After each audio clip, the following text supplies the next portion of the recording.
பாண்டியஸ்டர் சீரியல்ல அடுத்து வர எபிசோட்ல நம்ம பழனி இருந்துட்டு மச்சான் இந்த மாதிரிலாம் கடையில் பண்ணிட்டு இருக்காரு. எனக்கு என்ன சொல்றதுன்னே தெரியல. அவர் பண்றதெல்லாம் பார்த்தா ரொம்ப வெகுளியா பண்ணிட்டு இருக்காரு. எதுவுமே அவருக்கு தெரியல அப்படின்ற மாதிரி சொல்லிடுறாங்க. அதுக்கு அடுத்து தான் பார்த்தீங்கன்னா, மயிலு நான் சொல்கிறேனேன்னு தப்பாக எடுத்துக்காதம்மா, உங்கள் அப்பா அப்படிதாம்மா பண்ணிட்டு இருக்காரு அப்படின்ற மாதிரி சொல்கிறாங்க.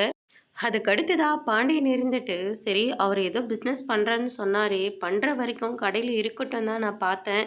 ஆனால் அவர் இதுக்குள்ளே இவ்வளோ நஷ்டத்தை கொண்டு வந்து வைக்குவாரு நான் கொஞ்சம் கூட எதிர்பார்க்கவே இல்லை. 2 நாளைக்குள்ளே இங்கே பாரு அப்படின்னு சொல்லிட்டு கணக்கை காட்டுறாங்க. மயில் அதை பார்த்தோன்னே பயங்கரமாக ஷாக் ஆகுறாங்க. என்னம்மாம்மா சொல்கிறீங்க, அதுக்குள்ளே 10,000 ரூபாயா அப்படின்ற மாதிரி சொல்கிறாங்க. ஆமாப்பா, நான் ஏற்கனவே ரொம்ப நஷ்டத்தில் தான் கடையை நடத்திட்டு இருக்கேன். வீட்டில் கூட அதை நான் எதுவுமே சொல்லலை. என் கடைக்கு கூட நான் ஒழுங்காக சரக்கு கூட வாங்கி போடலை. ஆனால் அதுக்குள்ளே அவர் இவ்வளோ விஷயம் பண்ணி வச்சுருக்காரு.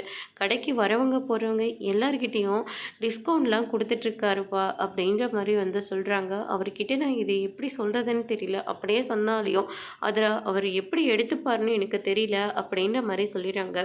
அதுக்கு அடுத்ததாக பாண்டியன் அங்கேருந்து கிளம்புனதுக்கப்புறமா கோமதி இருந்துட்டு, உங்கள் அப்பா உண்மையாகவே வெகுளித்தனமாக நடந்துக்கிறாரா, இல்லை திட்டம் போட்டு பண்ணிகிட்ருக்காரா, எதுக்காக அவர் இப்படியெல்லாம் பண்ணிகிட்ருக்காரு, ஏற்கனவே அந்த மனுஷன் ரொம்பவே உடஞ்சி போயிருக்காரு, இப்போ தான் ஏதோ கொஞ்சம் கொஞ்சம் மேலே வந்துட்டுருக்காரு, இப்போ மறுபடியும் அந்த மனுஷனை ஒரு வழி பண்ணிடாதீங்க அப்படின்ற மாதிரி சொல்லிடுறாங்க. அதோட பிரம்ம முடிச்சிருக்காங்க.